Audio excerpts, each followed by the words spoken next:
Mga kabayan, malaking insulto at kahihiyan sa ating bansa ang ginawang pagtakas o pagpapatakas sa pinatalsik na mayor ng Banbantarlac na si Alice Go o Go Huaping. Ayon kay Pangulong Bongbong Marcos Jr., hindi niya palalampasin para maparusahan at pinatutugis na ang mga sangkot na opisyal ng gobyerno na kasabwat at binayaran ni Alice Go para makapuslit papalabas ng bansa. Ayon sa Pangulo, tutugisin at isisiwalat niya ang mga taong nagtraidor sa tiwala ng taong bayan. Aniya, walang puwang sa gobyerno ang sinumang individual na mas inuuna pa ang pansariling interes kaysa pagsilbihan ang taong bayan. Sa ngayon ay bumuo na ng team ang mga investigador para sa agarang paghuli sa mga taong sangkot sa pagpapatakas kay Alice Go. Matatandaan na isiniwalat ng Senado at PAOK na nakatakas na si Alice Go noon pang July 14, 2024 papuntang Indonesia na hindi man lang namamalayan ng Bureau of Immigration. Ayon naman kay Senator Risa Hontiveros, dapat lang na umaksyon agad si Pangulong Bongbong Marcos kaugnay sa isyu dahil hindi basta-bastang tao ang involved dito kung saan ay tila pinaglalaroan hindi lang ang Senado kundi maging ang sambayan ng Pilipino na nagtiwala at bumoto sa kanya para maluklok bilang alkalde ng Banbantarlac gamit ang mga peking dokumento. Well, that's to be expected. Dapat lang marinig natin yan sa Chief Executive kung may mga executive agencies na nagpabaya o worse, kung kasabwat dito sa pagpapatakas o pagtakas kay Mayor Alice Guo o Guo Huaping. Dapat lang may managot. That's the principle of transparency and accountability. Dagdag pa ni Hontiveros na kung totoo man ang sinasabi ng isang abogado na nakita niya si Alice Go sa isang kotse, magsasagawa sila ng investigasyon kaugnay dito. Dahil kung totoo man ito, ibig sabihin talagang malakas ang loob at walang takot itong si Alice Go na maglabas-masok sa bansa kahit mayroon na siyang arrest warrant at pinaghahanap ng batas. Sabi naman ng isang abogado, nakita niya si Guo Huaping sa kanyang sasakyan. Again, tatanungin na lang siguro namin dun sa abogadong iyon, paano niya mapapatunayan na yun talaga si Guo Huaping. And kung totoo man no, na labas-masok siya dito, nakatakas siya noon, pero pabalik-balik pa rin dito, all the more, maitatanong, paano nangyayari yun? Isang tao na wanted ng Senate on the strength of our warrant of arrest, makakaalis lamang at makakabalik kung kailan niya gusto?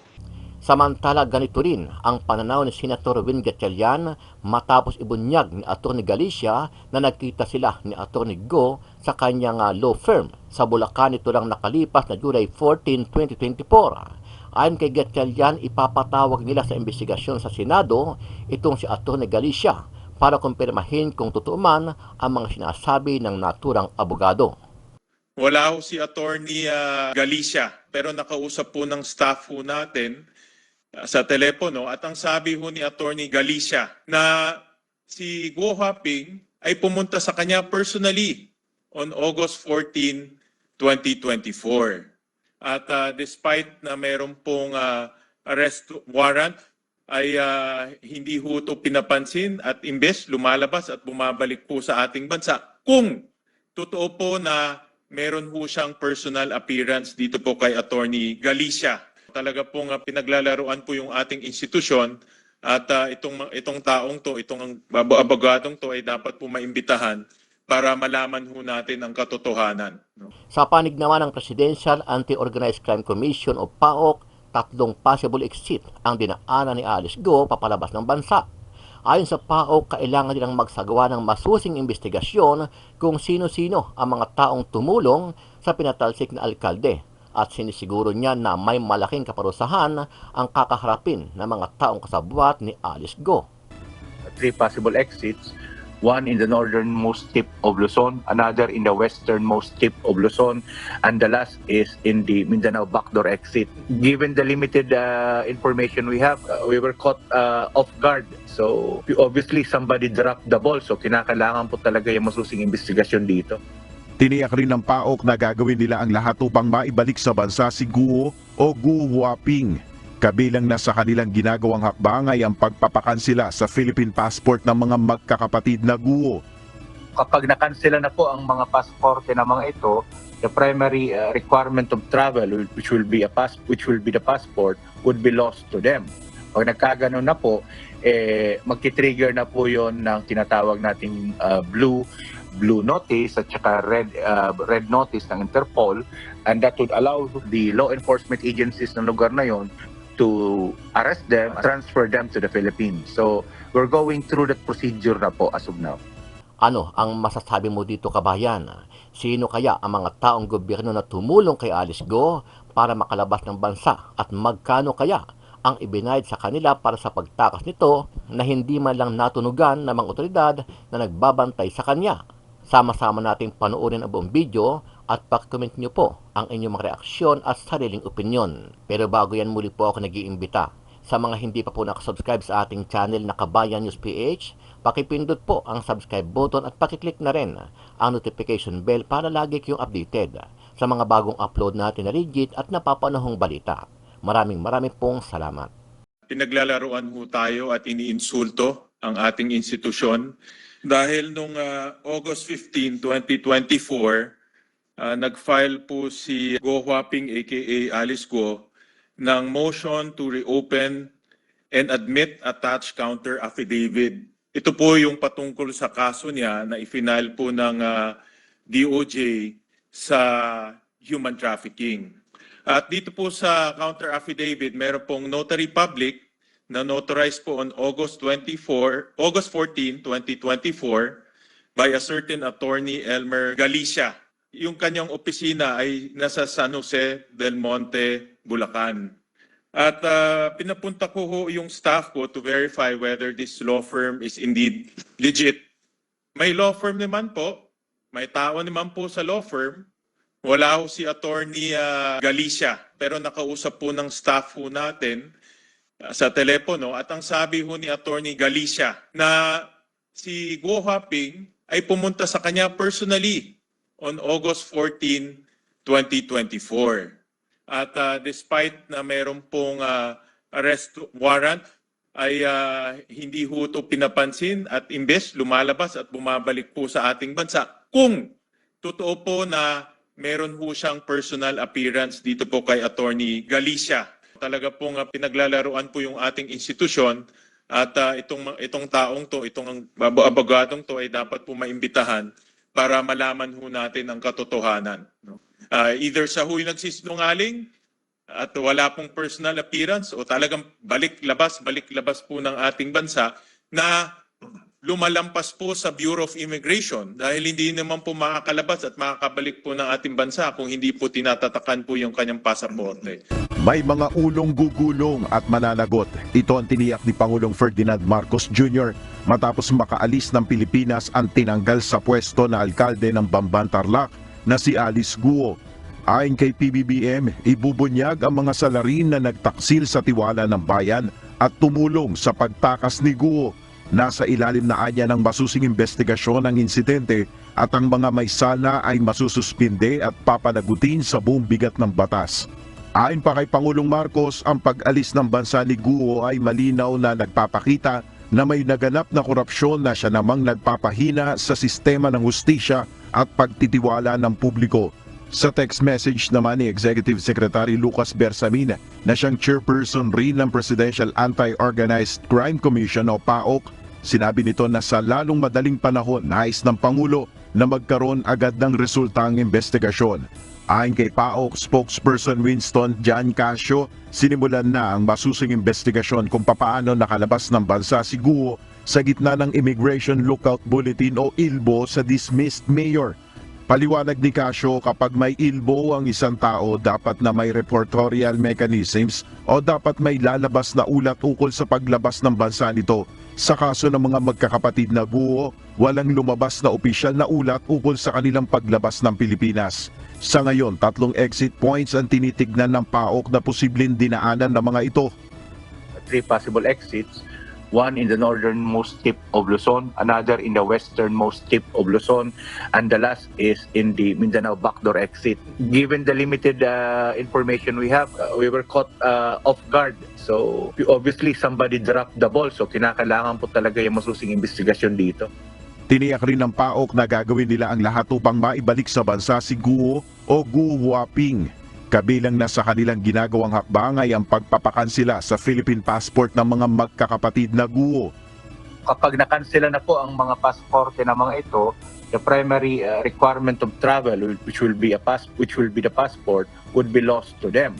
Pag nagkaganon na po, magti-trigger na po yon ng tinatawag nating blue notice at saka red notice ng Interpol, and that would allow the law enforcement agencies ng lugar na yon to arrest them, transfer them to the Philippines. So we're going through that procedure na po as of now. Ayon kay Casio, maraming legal na paraan ng pamahalaang Pilipinas para maiuwi sa bansa si Guo. Inaasahan ng PAOK na sa unang linggo ng Setyembre ay lalabas na yung resolution ukol nga dito sa isinampang reklamo sa DOJ, itong qualified human trafficking laban kay Guo. At kapag ito ay umusad at makapaglabas ng warrant of arrest, ito naman yung magti-trigger para makakuha ang Philippine authorities ng red notice sa Interpol. Isang paraan din para makuha o makuha si Guo at makabalik sa Pilipinas. At sa kasalukuyan, ayon sa PAOK, base sa huli nilang impormasyon, nasa Indonesia pa rin ang dismissed mayor. Hindi raw hahayaan ni Pangulong Bongbong Marcos na hindi maparusahan ang mga kasabwat sa pagtakas ni dating Bamban Tarlac Mayor Alice Guo. Sa isang pahayag, sinabi ng Pangulo na tutugisin at isisiwalat niya ang mga nagtraidor sa tiwala ng taong bayan. May ginagawa na raw na investigasyon at tiniyak niyang masususpinde at mananagot sa batas ang lahat ng responsable. Giit pa niya, wala raw lugar sa gobyerno ang sinumang inuuna ang pansariling interes kaysa pagsilbihan ng taong bayan. Sa ngayon, palaisipan pa rin kung paano nakalabas ng bansa si Guo nang hindi namamalayan ng Bureau of Immigration. Base sa monitoring nila, huling namataan ng dating alkalde na bumiyahe pa Indonesia. Para hindi na makalayo pa, formal nang sumulat si Executive Secretary Lucas Bersamin sa Department of Foreign Affairs at Department of Justice para ipakansela ang passport ni Alice Guo. Kasama ring pinapakansela ang passport ng kanyang mga kapatid na sina Wesley at Sheila Leal Guo, pati ang passport ni Cassandra Ong na konektado rin sa Pogo. Binalaan naman ni Justice Secretary Boying Remulla ang mga taga-BI na posibleng kasabwat sa pagtakas ni Guo. Panawagan niya, umami na at sabihin ang totoo kaysa siya pa raw ang makahuli sa mga ito. Nanindigan naman ng abogado ni Guo na hindi pa umaalis ang dating alkalde. Yung sinasabi ni Anel ni Pangulong Ferdinand Marcos Jr. na heads will roll, saan ba, ano bang level ba yan? Yan ba doon sa bureau, pupunta ng departamento, Nel? Walang binabanggit pero may posibilidad na ang tinutukoy ng Pangulo dito ay ilang mga kawani at mga opisyal ng gobyerno. Dahil sabi nga niya, maaaring may masuspinde at may managot dito. So posibilidad yung tinutukoy ng Pangulo dito ay may mga kawani ng opisyal na maaaring sangkot dito. Yun. Kasi hindi lang naman talaga ang Pangulo ng Pilipinas ang dismayado, kundi yung taong bayan na nagtiwala doon sa dapat na kakayanan at ginagawa ng Bureau of Immigration. Tama ba yun, Nel? Tama ka dyan. Dahil hindi lang yan dito sa ating bansa. Dahil sabi nga ng PAOK, ito ay tinitignan din ng ating mga kalapit na bansa sa Asia. Kung ano yung nagiging sistema natin dito, kung bakit may nakakalabas ng illegal na illegal exit ng mga personalidad na may mga kinakaharap na kaso. So isa din ito, so kumbaga magre-reflect din ito doon sa governance ng administrasyon. Isa yan sa issue ngayon. Kasi isa rin sa parang nawawala ng tiwala ang publiko ngayon. Katulad niya, halimbawa, pag nakalabas na ng bansa ang isang individual, si dismissed Mayor Guo, wala pa naman talagang naisasampang kaso sa kanya, criminally. Tama ba yun, El? Tama naman kasi may mga reklamo pa lang sa DOJ palang iniakyat itong mga reklamo na ito, at sa mga susunod na araw, sa mga susunod na linggo ay naasahan nga ng PAOK na magkakaroon na ng mga development. Pero yun nga, dahil nga may ilbo, yun nga yung sinasabi at may mga initial na mga investigasyon na nga dito sa tungkol dun sa Pogo at dun nga sa citizenship ni Guo, ang punto nga ng Malacanang dahil doon sa mga issue na yun, dapat hinihigpitan nga yung paglabas nga ng mga ganitong klaseng personalidad, Jun. Last na lang, Nel. Kung, o assuming, pupuntahan natin yung paniniwala ni Senator Ontiveros na siya hindi si Alice Go kundi si Go Waping, kung gagamitin niya yung kanyang pasaporteng Go Waping, meron bang kumbaga paraan para maipabalik siya sa Pilipinas kung yun ang gagamitin niyang pasaporte? June, sinasabi ng ilang senador kung halimbawang didiretso siya sa China, mananagot pa rin siya dahil meron pa rin illegal gambling charges na maaaring habulin siya dun sa China. Ngayon, meron din naman kasing yung Ilbo, hindi lang naman kay Alice Guo na pangalan, kundi Gu Huaping din ang naka-indicate na mga pangalan doon sa Ilbo. Ibig sabihin, kahit ano pang gamitin niyang pangalan doon. Ngayon, at sinasabi ng PAOK, kahit na wala tayong extradition treaty sa mga lugar, sa mga bansa na pupuntahan niya, once na magkaroon ng red notice siya doon sa Interpol, yun yung paraan para naman maproseso ng Pilipinas yung pagkuha doon kay Mayor Alice Guo kung saan man siyang bansa pumunta. Wini-welcome ko po talaga yung pag-uutos ng ES on behalf sa Presidente, sa DFA, na kanselahin na nga ang pasaporte ni Guo Huaping o Mayor Alice Guo. At sana masunod yung utos na iyan sa lalong madaling panahon. Hindi naman po nagpapahuli ang DFA, and I have information from them that in fact, yung Philippine passports ni na Guo Huaping o Alice Leal Guo kasama na ni na Sheila Leal Guo, Wesley Leal Guo at Catherine Cassandra Leong ay in fact ni-report na nila sa Philippine Center for Transnational Crime, Interpol, para sa appropriate action nila. So itinaas na rin po hanggang sa level ng Interpol. At the same time, ang DFA ay kaagad sumulat sa BI at saka sa NBI noong pang June 26 nitong taon at muli noong July 9 nakaraang buwan para i-establish na minisdeclare ni Mayor Alice Guo ang kanyang identity at citizenship sa kanyang passport applications at kasunod din po ng mga pagdinig ng aming komite at ni-request na i-cross-match yung biometric records ni Mayor Alice Guo na nahahanap sa database ng DFA vis-a-vis yung records nung kanilang mga database ng BI, database ng NBI, upang magamit ito ng DFA bilang ebidensya para i-establish yung fraudulent identity. And last but not the least, kaugnay niyang very welcome na utos ng Office of the ES sa DFA, ang DFA OCA, yung isang opisina nila, Office of Consular Affairs, ay gumawa ng isang precautionary measure na isama sina Mayor Alice Guo at kanyang pamilya sa passports watchlist database. Anong epekto ng pagsama ng kanilang mga passport sa database na ito? Ito ay upang mapigilan yung pag-issue ng bagong passport kay Mayor Alice Guo o Guo Huaping at sa kanyang mga family members. So muli, wini-welcome ko talaga yung aksyon ng Office of the ES at wini-welcome din at ina-appreciate itong mga dati na at kasalukuyang aksyon ng DFA. At least ang implication yan ay hindi lang mahihirapan kundi totally mapipigilan na magamit pa yung Philippine passports nila. Pati ni Guo Huaping, lalo na't hindi naman siya Filipino citizen at walang K, humawak at gumamit ng Philippine passport, hindi na nila magagamit ito upang maglabas-masok, hindi lang pala dito sa Pilipinas, pero sa iba pang mga bansa dito sa ASEAN region. Pero may Chinese passport si Alice Guo, pwede niyong gamitin pagpunta ng iba pang bansa? Chine-check pa po namin kung valid pa yung Chinese passport ni Guo Huaping, pero kahit ito ay valid pa at may mga impormasyon na paso na ito, expired na ito, so lalong mahihirapang kumilos at dahil ngayon pa lamang ay tumatanggap na ng mga helpful information mula sa kanilang counterparts ang iba't ibang Philippine law enforcement authorities, dapat sa ganyang paraan din sisikip ang espasyo na patuloy na lamang at habang panahong makatakas si Guo Huaping sa Senate warrant of arrest at sa iba pang instruments na in-issue o maaari pang i-issue ng mga Philippine authorities. Well, that's to be expected. Dapat lang marinig natin yan sa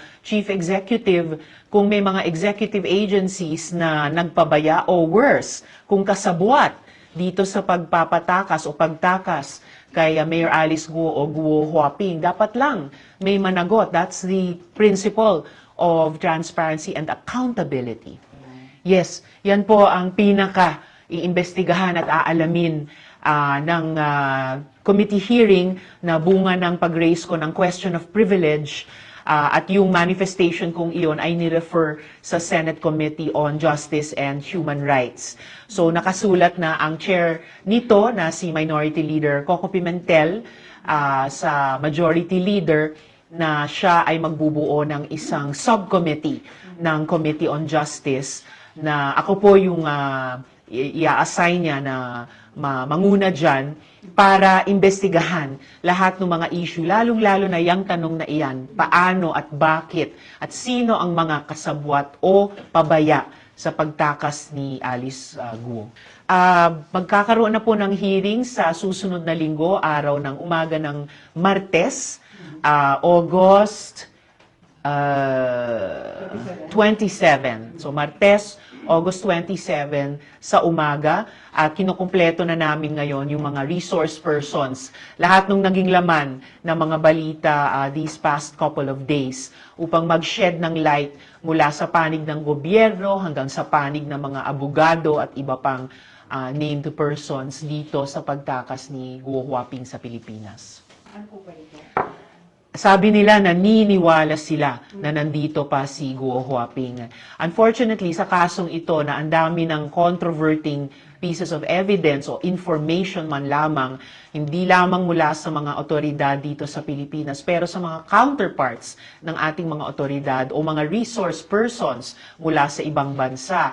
Unfortunately, ang belief na iyan ay kailangang patunayan ng physical presence ni Guo Huaping. Sabi naman ng isang abogado, nakita niya si Guo Huaping sa kanyang sasakyan. Again, tatanungin na lang siguro namin dun sa abogadong iyon, paano niya mapapatunayan na yun talaga si Guo Huaping. And kung totoo man, no, na labas-masok siya dito, nakatakas siya noon, pero pabalik-balik pa rin dito, all the more, maitatanong, paano nangyayari yun?